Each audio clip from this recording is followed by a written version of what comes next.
This is part 3 of the video book Do I Stand Alone?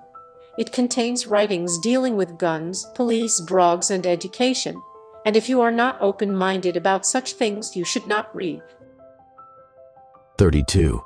If you ask me what I see in a free God world, I see a world that transitions from the goal of just living on Earth, making money in life, to one filled with possibilities of discovery and adventure that has been missing since we settled most of Earth. To look past our own wants, to the needs of the future human race and all life. I just wanted to put education and service to man above that. Education is key, and I'm talking about educating every child in the world no matter where they live. It is going to take a lot of brain power to get this show on the road in space, and we will need everyone's help in getting to that stage of human existence. We need to overcome some huge obstacles like propulsion, radiation, gravity, and imagine someone in the future being able to live full-time in space, the moon, or an asteroid as effortless and happily as we do here on Earth. We know it won't be the same type of life as living on Earth, but some may want that experience in their life, or maybe someone could live a bit of both.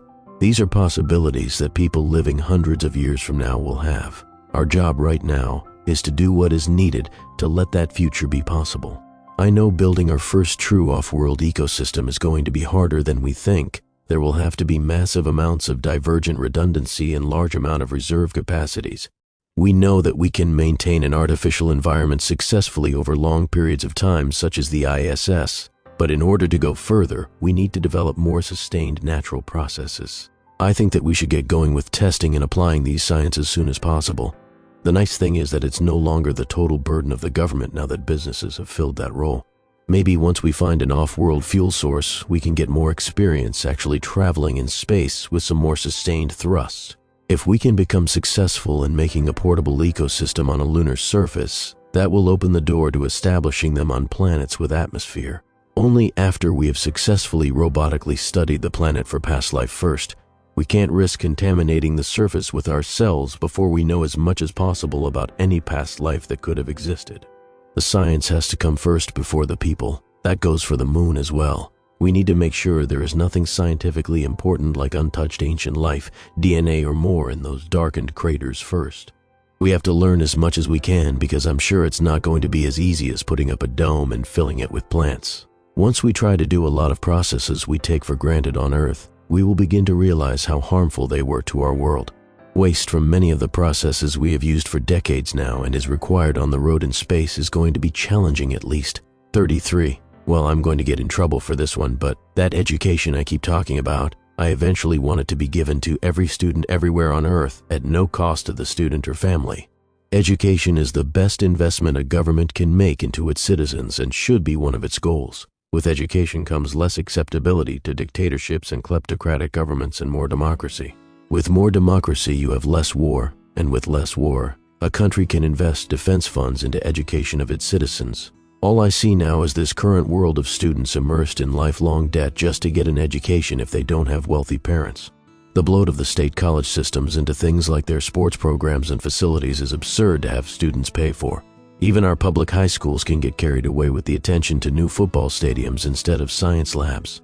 I know we all love our sports programs, but put that in the hands of the successful and business leaders to build and support. Our children can't afford it. I want a child to be able to have a complete education at no cost to them. The old ways and expensive schools can still be there for those that want it or can afford it, but there must be an alternative for others.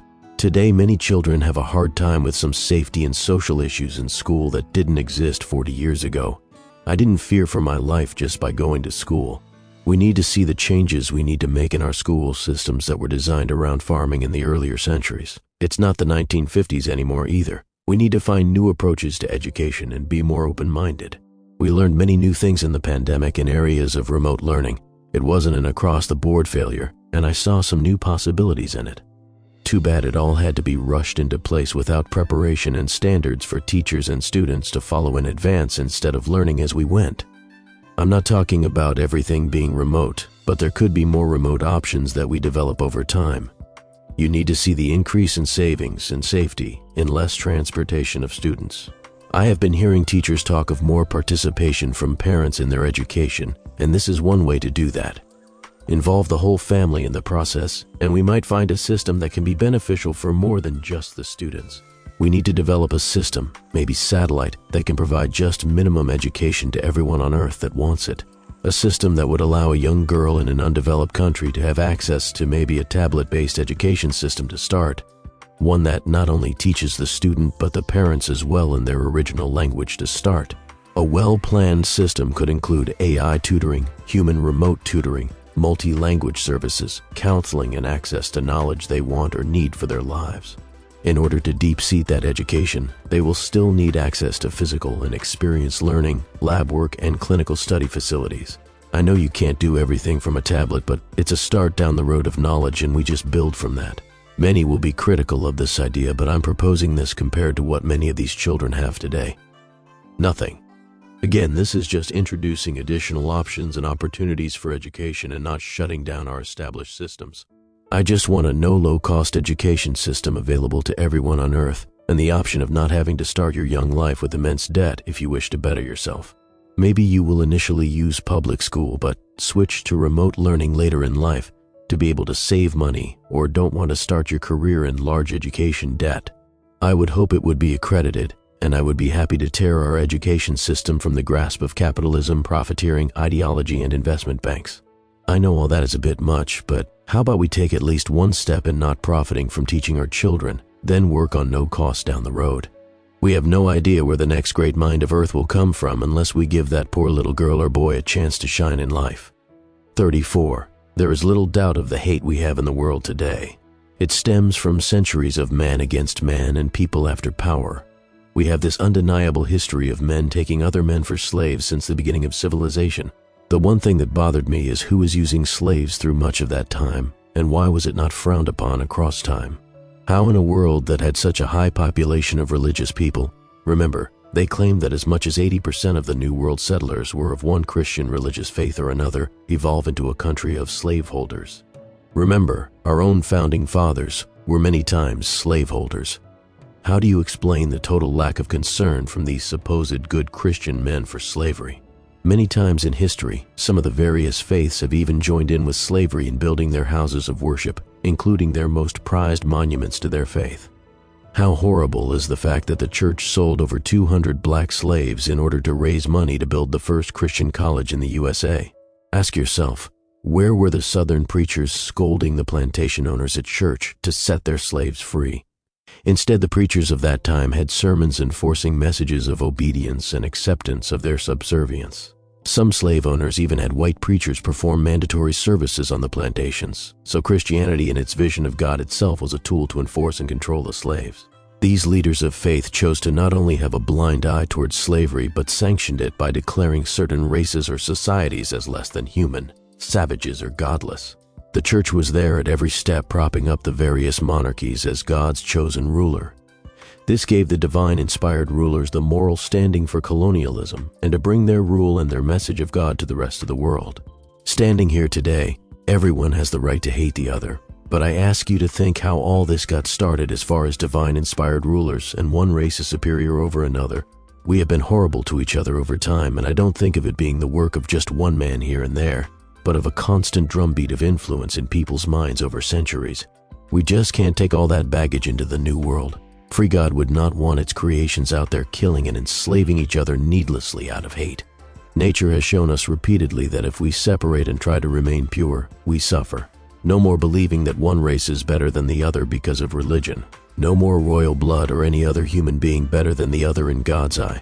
No more people that think and declare God chose them to lead man or leaders acting as a semi-divine figure themselves. We only now realize scientifically that nature supports and thrives with diversity rather than exclusion. Look how the centuries of people believing in the concept of royal blood has affected those groups of people with their possible genetic deficiencies. Wouldn't it be great if the majority of humans across the world could find a common faith that breaks down our borders and find a new message of faith that makes every race and gender equal in creation? Imagine the wealth of security and prosperity that could come from everyone not in constant conflict over beliefs. We can stop the violent expansions of some nations and not wage war like we do now, and work together to bring safety and opportunities to the neediest of nations. I just think we need to pick this time as a point where we agree we are not the same as those before us, and we want to live and benefit together. We need to finally see the true culprit of many of horrible attitudes and beliefs hiding in the various religions of the old world, and not continue to view them in blindness. We just need to forgive each other and see how we were blind to the fundamental cause of people believing they were a superior race cloaked in religious belief systems. I wish the young, open-minded people of the world could step out of the religious bubbles their parents raised them in and just see our true history and not what many twist it into, to deflect the real underlying reasons of the horrible events and actions of past people and their leaders, including religious ones.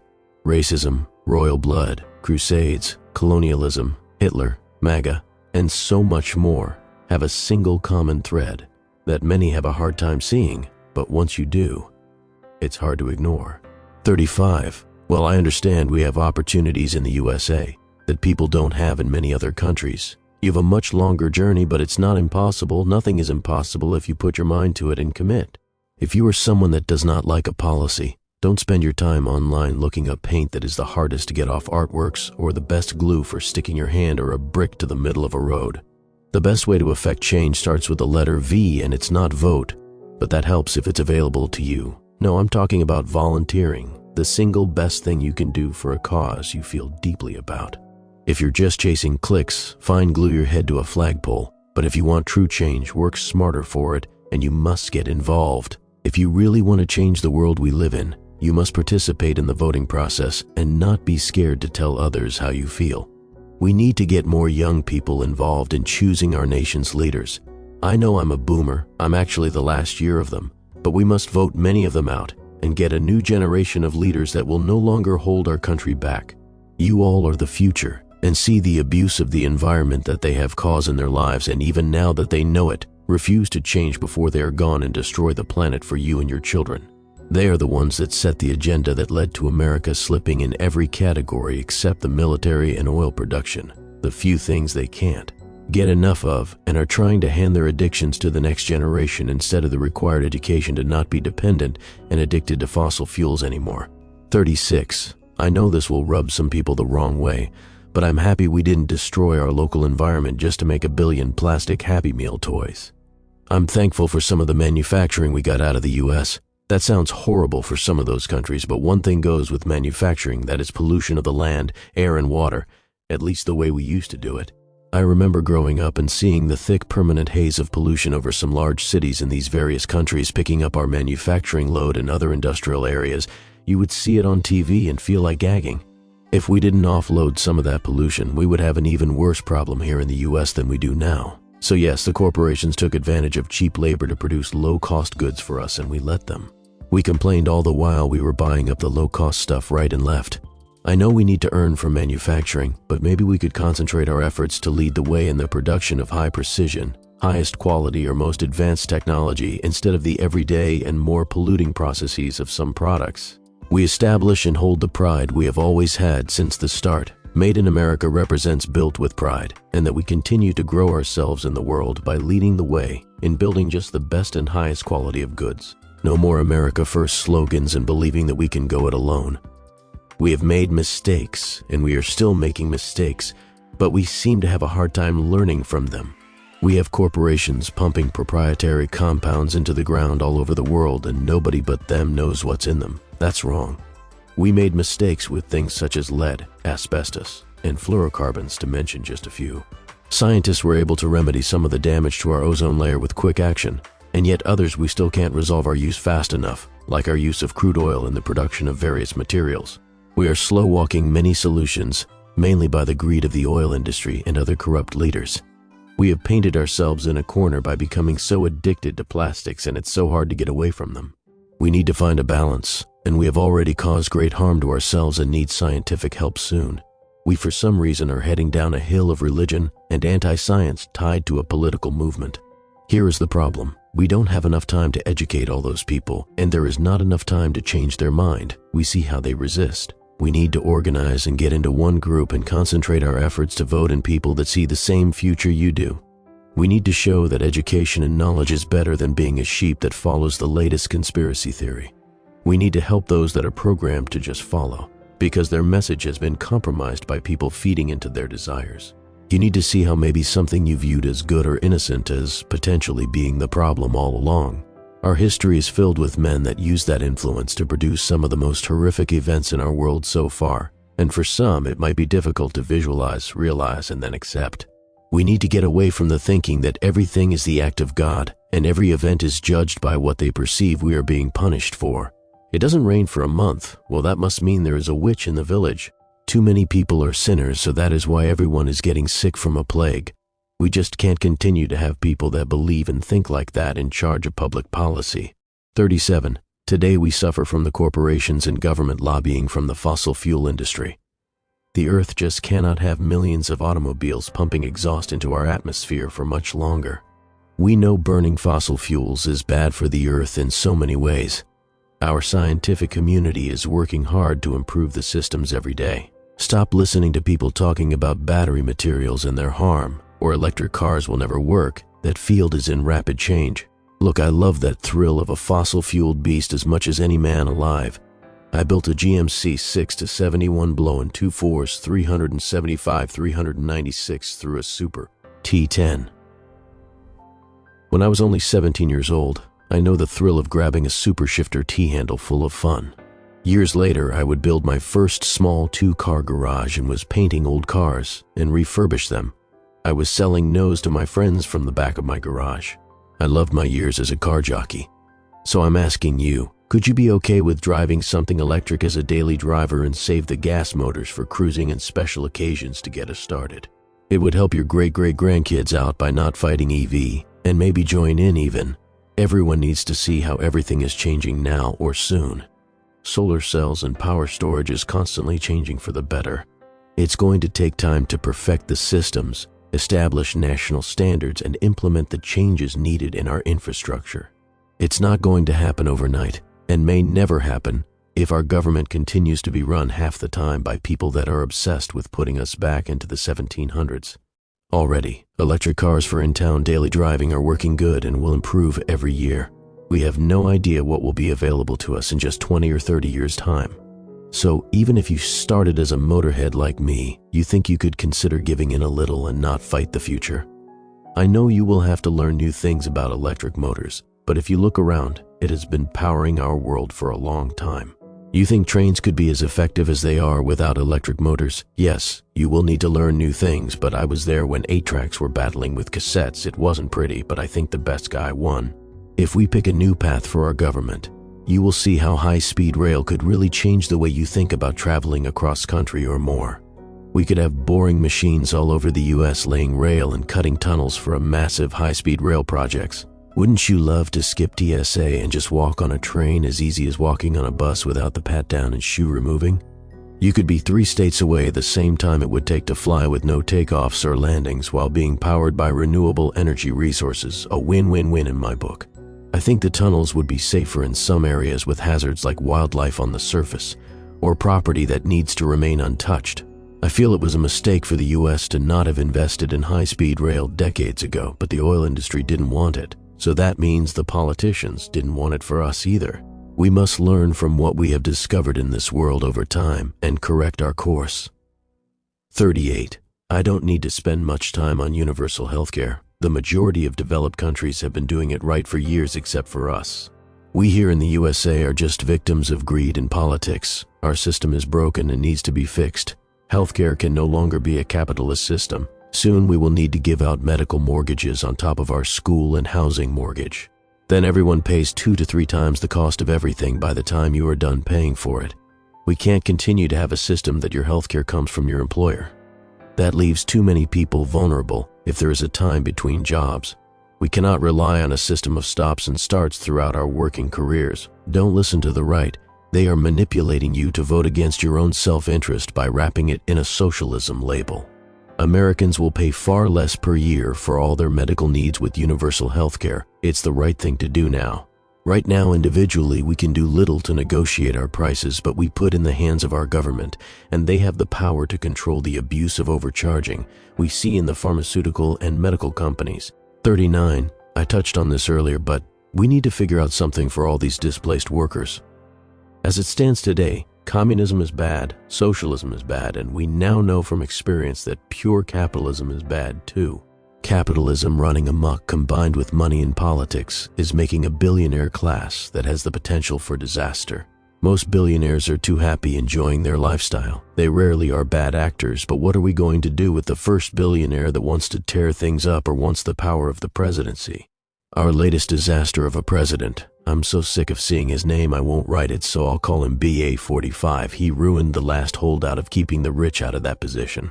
BA45 now opens the door to maybe a rich megachurch pastor or just a billionaire that wants it all to become president of USA, and our founding fathers knew that would be wrong. I believe the presidency was the only government position that required you to give up your business, and he ruined it. Exactly what they were worried about happened to a degree that's absurd many times over. All the bad dictators were sending their reps and money to him through as many businesses. It was blatant, so I guess that made it okay. That's the newest thing in politics today. Do something wrong but act like it's nothing, and what are you complaining about? It's fine. The voters know it and still want me. Just because you have the support of 30% of people does not mean what you did was all right. They are not the law. If the majority were asked if it was all right, you wouldn't want to hear their answer. Jimmy Carter had a business and did the right thing when he was elected, and we all know it.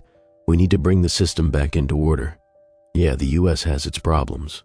It was a good system to get us started, and it's really just in need of some modernization. Our country was put to paper before we were even distributing electricity to people's homes or businesses.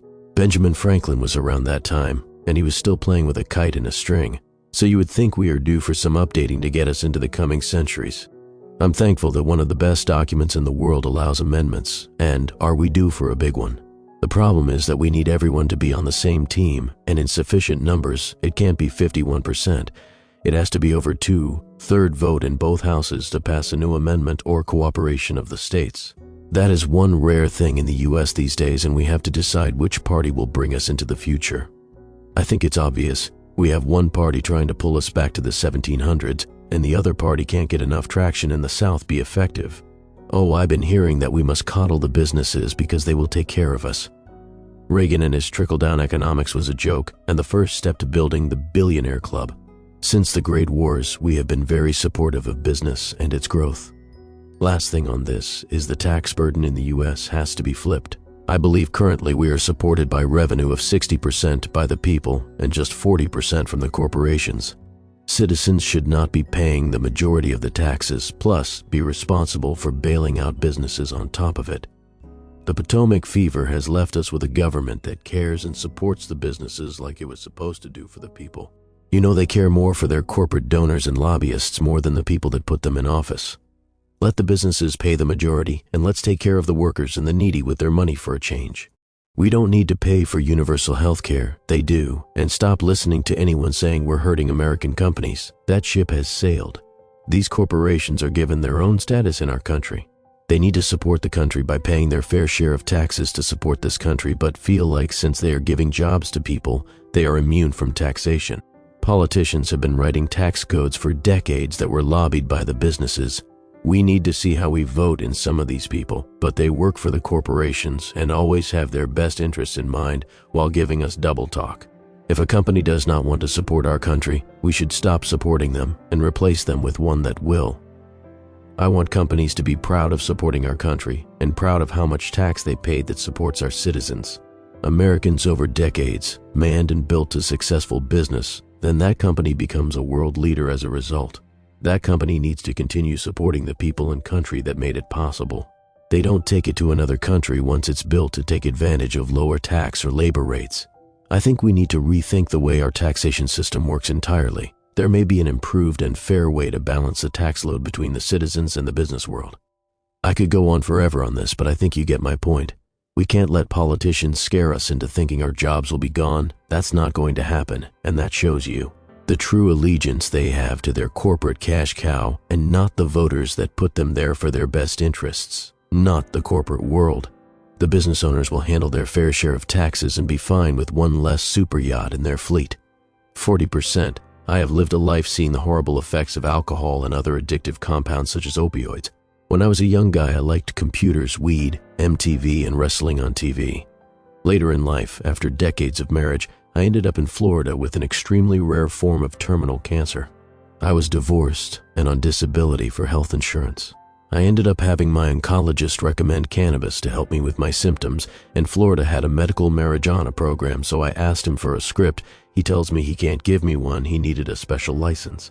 So, they want me to pay $350 for a doctor exam that's not covered by insurance. They then expect me to pay a couple hundred for a marijuana card from the state, then repeat all that every year, and nothing is covered by insurance, including anything I would get at the dispensary. These medical marijuana laws are ineffective and don't help a real cancer patient that is unable to afford all those fees. You just need to make it legal if you really want to help people like me. Since I was in a red state that went for Obama both times, I had trouble dealing with getting care for my type of cancer in their public health system. Things were fine for regular cancers, but mine was too rare. Luckily, my home state was blue and had one of the leading hospitals in the world for my type of cancer. I then researched and found my public insurance. Unlike Florida, my home state would allow me to be covered by this hospital's services if I went there. So I was able to get help and move back home. The problem was, even though they had far better knowledge of my type of cancer, the treatment was still very risky, and I would still have cancer after. Plus, I would need to endure months of recovery for only a brief pause of my disease. So I wanted to wring out as much time as I could before I pulled that cord, or even if I would ever pull it. It was not long, and by January 2023, I was on a fast slide down. I was months from dying and had a real hard time staying out of the hospital, so I pulled the cord and survived, obviously. The thing was that up till the surgery, I was on end-of-life meds including fentanyl, but because I was now in a state with legal marijuana laws, I was able to use it to help come off the fentanyl, eventually entirely. Yes, I still have to use a quick response medication occasionally, but I was able to break free of that fentanyl opiate fog with the help of legal marijuana for my pain, vomiting, and appetite issues. I am so disappointed that we don't have our pain meds based in THC and other compounds that don't have that opiate physical addiction. Your body does not develop a physical addiction to THC, and you can't overdose on THC like you can with alcohol and opiates. We need to stop demonizing certain drugs and have to accept that there is always a portion of us that use one substance or another. A lot of us, actually. It doesn't matter if yours is alcohol, weed, coke, caffeine, or nicotine. We're a society of people that do one kind of mind or mood-altering drug or another. Just because you just drink alcohol does not make you any different or better than a cannabis user.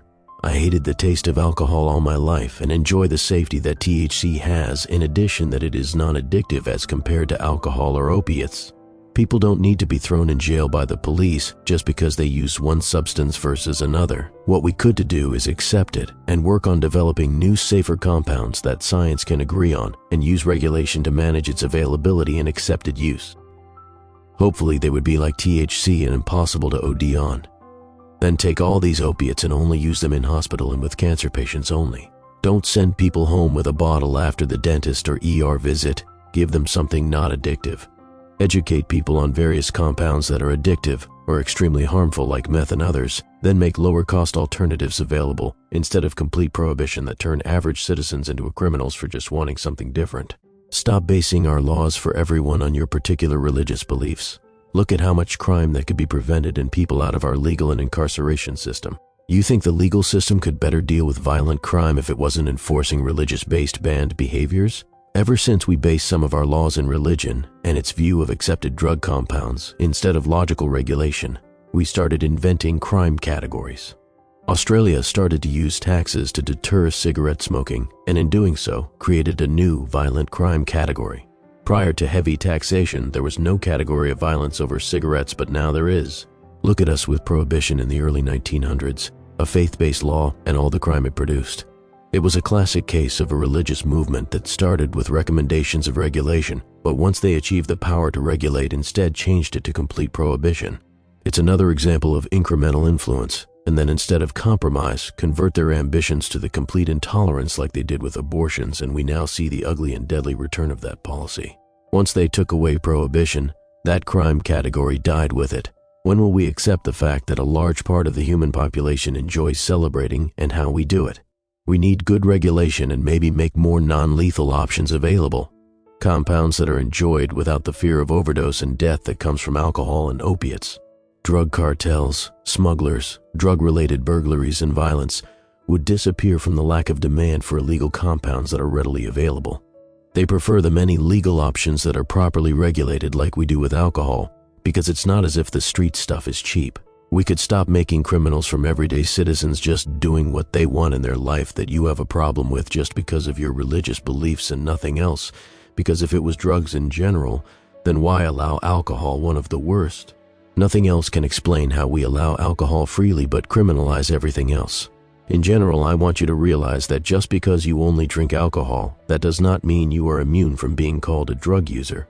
Even though I gave up cannabis to raise my family, it for some reason came back to me on its own, and I love enjoying my new horticultural hobby. I love growing all the different strains, and I don't have to pay a lot of money I don't have to care for my own illness, a win-win in my book. I mainly do auto flowers, but occasionally raise a photoperiod, mostly hybrid or indica since that is the most effective on my cancer symptoms. I even joined it with my meager photography skills and photograph all their development stages. 41. My dad had guns and he and I would use gun ranges all the time for fun. I grew up to not own or use guns in my life, but most all my friends have them for hunting or protection. The guns they own don't concern me. The gun a woman carries in her purse for protection does not concern me. Any AR-15 or other high-capacity guns concerns me. I don't know why, but mass shootings have become a thing in my lifetime. You never heard of it when I was young, and because of this, we just can't leave the laws like they are for much longer. We are a gun nation, but we need to start being sensible for our children's sake. The facts in the USA are that if there is a gun in the home of an American family, the wife has the highest chance of being shot by that gun instead of any intruder. If there is ever any domestic violence in the home, she is 3 times more likely to be killed by that gun. The next sad fact is the children are next on the list, and that includes the raised use for their suicide with it. The lowest risk of death from a gun in a home is the man of the house. I know we like guns, but I feel like we are on the cusp of bullets being old-fashioned at the same time. We need to be sensible, and guns need to be registered and kept in a computerized national database that law enforcement can tap into instantaneously, similar to the way we treat automobiles. I don't understand why that is so difficult for some. If people want to own large capacity weapons, they at least should have special licenses and $1,000,000 insurance policy for each gun to cover any harm it might bring. Maybe we should require insurance on every gun to cover the potential harm to people and property.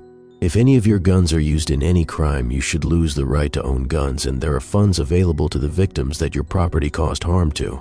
Let's attach some real responsibilities to owning such a deadly product. It could become a higher sense of pride that your life and good behaviors allows you to own such a deadly weapon, and not just anyone can own one. I know we don't let felons possess guns, but I think we need to lower that bar. The first step to any law enforcement is to restrict your ownership of a gun if you are under any investigation, detained, or convicted of any crime of abuse of anyone, especially your significant other. You get investigated for domestic violence, your guns get put on hold or taken away. You get convicted of domestic violence, your guns are gone forever. That includes if you are a police officer, your job as an armed officer is over. That alone could put a dent in domestic abuse. You ever commit and are convicted of any violent crime, all your guns immediately gone forever. We need to put value on being a good citizen, and the first thing a person loses is their ability to legally possess any gun temporarily or forever, just like we do with giving the privilege of driving legally on our roads. I think a lot of people in this country need to stop replacing the word privilege with rights. There is a distinct difference you need to learn and accept. You will see some much improved behavior as some people if their gun ownership is in question. The thing is that we need to have an eye to the future and think way wider than just gun control. We need the next laws to see the development of new weapons that eventually may not even use bullets and have the ability to control their use as a weapon. We need proper laws to protect the citizens from these type of things and be able to react as they arrive. So please leave some flexibility in the next amendment as to allow easier changes in laws meant to protect us in the future from people awash in the sense of their rights, so we are not held hostage like we are now. If I was thinking of the quickest step we could take right now, might be to restrict the ammo that we allow in a gun at rest. If you are not actively hunting, you must have non or less lethal bullets in your gun if loaded at all. Less lethal will be a strong enough deterrent for your average safety concern. This could be strictly enforced to the point of imprisonment and permanent confiscation for abusers. One thing to realize is that going into the future, your identity revolving around gun culture is not possible in space or off-world settlements, as a gun will never be allowed out there. We could never accept the harm that someone could cause from even an accidental discharge in a sealed environment. C5 ESV and the majority voters could help us figure this all out with the will of all the people, and not a chosen few or big pockets of gun groups. It's time to ask everyone in the country today what they want, and not force us all to live a life that our country's earlier settlers wanted. Those settlers could never imagine the world we live in today, with things like people flying up in the sky in metal containers, so we need to make some new foundational rules that are better designed for our modern world. These now ancient ideas don't work anymore, and we need to stop our Supreme Court and leaders from looking back to laws from the times when slavery was legal in order to set current laws. 42. Number 1 is like them or hate them. Police do a job that many people would never want to do. They deal with the most poorly behaving of us humans on a daily basis. They are forced to deal with the literal worst of society every day. They many times are the first on the scene of our worst crashes and disasters. They have to see and deal with it all. So let's start with that. Total respect for them and all the other first responders tasked with the mission to keep us safe. I think technology is ready to step in and help them and us. First, we need to stop using them as a one-stop shop for the troubled. They hold no resources to help someone other than a lift to jail. If they deal with drug user jail, confused person jail, homeless person jail, juvenile delinquent kid jail, we need to remove every officer from schools now. Law enforcement is not the proper way to deal with troubled youth. Police are not school counselors. Let's get everyone's job straight. They got there because of school shooters and they need to go. When cops bring you to jail, what happens? They lock you up till court or till you come up with some cash. They then open the door and let you out, rinse and repeat, and much is needed. Where is the attempt to fix the reason for the crime? We need to rethink our programs because they do little to fix the problem and just make it worse. Education and counseling and a little help needs to be part of the system if we really want it to work.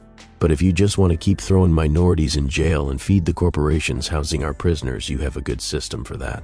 The other is supervision. If more police had proper supervision and help, they could be way more effective. In the past, we usually had police in pairs, but now it is more common to have single patrols. There is a huge difference in traffic stops if there are 2 versus a lone officer. They are automatically going to be way more reactive to any perceived threat. They have cameras rolling, but have the knowledge that the people that will view that footage will be their own team members and they just need to stay within their agreed limits of behavior, and not necessarily the general public's or the law's view of acceptable behavior. And this is where I believe technology can help us. I think there are some changes we should think about when it comes to our police and their vehicles. I think we need to improve their safety and function while addressing some possibilities for abuse. First of all, it should be an all-electric fleet, of course. You had to see that coming. Right now, police cruisers are based on just normal vehicles with a few power and safety enhancements. I think police should have vehicles designed just for them and include the things they need to keep them and us safe. To start, they need to have a professional chassis for proper high-speed handling and their safety in a crash. They need a roll cage to protect them in accidents, but still allow easy entry and exit. They need a hood surface that is flat and able to fill in as a workbench, so everything is not sliding all over when they need a temporary work surface for inventorying, testing, and all the other things they need to do on an average investigation. They need to be designed for a tall or big detainee to get in without discomfort. I can't tell you how many opportunities for abuse exist for either party in police just trying to put a seatbelt on the arrested. They should design a vehicle that has an easy enter and exit method for people of all sizes, like maybe a rear-facing seat area in the very back of the vehicle. The compartment could include a large display screen with multiple functions. The compartment could be closed from view, as there is no need for detainees to be looking around and attempt to disrupt the investigation. The area could serve as a temporary holding cell for the detainee during the investigation. We don't need to make everyone sit in cuffs while you are investigating. As soon as the door shuts, a video plays on a large screen and might begin with basic instructions. A video of a police supervisor explaining who they are and what procedures the detainee might experience next. It can give people information they need from a neutral party to what's happening. It is a distraction as much as provides information they want to know in that moment. Plus, many detainees automatically refuse to listen to the arresting officer. It could include one of the judges that they might see, telling them how important it is they behave during this time, and they will take their behavior at this time into account during sentencing. It could have the jail staff explain what's going to happen when they arrive and allow them to mentally prepare themselves for the upcoming procedures. Anything we can do to calm, distract, and give the officers time to figure out what's going on. The police vehicle's main communication hub is able to live stream face-to-face conversation in the detainment area with investigators at a remote location via video link. In the future, I believe the identification and initial interrogation of the detainees could be carried out remotely by those with specialized education as compared to an average officer on patrol. We could make better use of the time that they are sitting in the patrol car and not require someone to travel all the way to the scene. Once someone is properly identified, completed the initial interrogation, and the results of the investigation is complete, the video screen can provide information and basically be of service during the transportation to jail if needed. AI, local or remote interrogating officers through video feed could watch for any ingestion of drugs while detained. I just think there could be more technology used in policing that increases the safety and efficiency on both sides. What if the air in the back could detect the first sign of alcohol or other drugs before a breathalyzer? A video in the back of the squad could help things if only to calm them. I can't wait till AI bots can take a dog's place in the canine world, because I don't think it's fair to have a dog kenneled as much as they are and subject to harm a bot dog wouldn't suffer. Maybe a robot dog can't smell like a dog, but it can have senses a real dog can't, like infrared, thermal, and much more. You add in some AI and more human capture and takedown abilities, and I think that would be better than making a dog do it. The thing I see is how the dog is sometimes used as an instant punishment in some cases. Dogs are our pets, but they are still predators with canines that can cause deep permanent tissue damage. So we take an animal that we domesticated over thousands of years not to be violent towards humans, and then start training them to be violent towards people, and expect the dog to understand good versus bad people. I have seen way too many canine handlers unable to make the dog release once they are ordered to attack a citizen. It's not a perfect system at all. If you are a true dog lover, how can you think that life is any good for a dog, one of our most trusted loyal friends? Here is the biggest change I think we can make for now, and I don't think some of the officers will like it. We need to support officers in the field, often alone while on patrol. This person is often interacting alone initially, and then is responsible in handing off information to other officers as they arrive to the scene. Many times this information is not presented correctly or accurately, and can lead to unintended actions. I think a new system of support and supervision is needed to address the problems we now have. Cameras are good, but they have been manipulated by the officer's ability to mute and turn off. I think every officer on active duty needs to have a live broadcast 360 camera that never can be shut off or muted when in the field. I think the police cars should also have this in every direction, inside and out, that never is shut off. The patrol cars are often our best witness to what happens out in the field. All these cameras transmit everything continuously to possible federal monitoring officials. We can't watch everyone at first, so it has to be random and unknown to the officer, so they have no idea if they are being monitored. If this trained, educated observer witnesses anything concerning, they have the ability to alert the direct supervisor on duty in real time. The supervisor then has the ability to remotely begin rewinding and viewing the live video feed to then decide what immediate action to take, if any. This can work in multiple ways and not just oversight. An officer could have someone ready to assist if they are attacked and are unable to request help. Maybe the observers could assist in identification of the people involved while the officers are busy controlling the situation. If we need to identify someone, the person just needs to touch the camera if facial recognition is not successful. There are many possibilities for a better system that we currently have and could be built to enhance an officer's performance and their safety, while at the same time alleviating some of the fear that leads to the shootings and abuse we all want to stop. I just think a lot more live real-time cameras that can never be turned off is key to the first step, but anything we can do to calm the situation down helps to stop unwanted behavior from everybody involved, but for the public to have trust in it. The observation must be by qualified others and not just another person in that particular police department or district attorney's offices. We have seen how the military now uses real-time video feeds to monitor troop missions. If everyone knows that the world is always watching, you will see a change in the way these departments function. Corruption and misbehavior breeds in darkness. 43. I have seen some improvements in the way we handle misdemeanors in letting people go with a summons instead of always a ride to jail. I'm sorry, but I think we use jails far too much in this modern world, and believe we could use technology to better control those that commit non-violent crime. If we keep making jail this commonplace that people are brought for minor infractions or just because the officer wants to push their authority because they feel disrespected, we are just doing ourselves harm. Jail should be the last resort and held for those that absolutely need it. When you have such a large portion of the population that has been run through the mill, they lose their fear of it. If everyone experiences it at some point, it becomes normal and no big deal. Everyone goes at some point. Then most often, the behaviors worsen once they become accustomed to being incarcerated, and it's just a temporary place to stay for them. We need to change the way we punish people and stop letting officers abuse the ID, obstruction, and other laws to throw people in jail for a few hours. Can you see how you diminish the effect of being put in jail if everybody at one point is forced to go? Then we have the fact that it's nearly impossible to convict those with money and influence these days with their unlimited legal teams. We have seen that if you have money, you are able to turn our legal system in knots and avoid facing any penalties. I now have seen a literal felon be able to just walk free of punishment that no other man could do.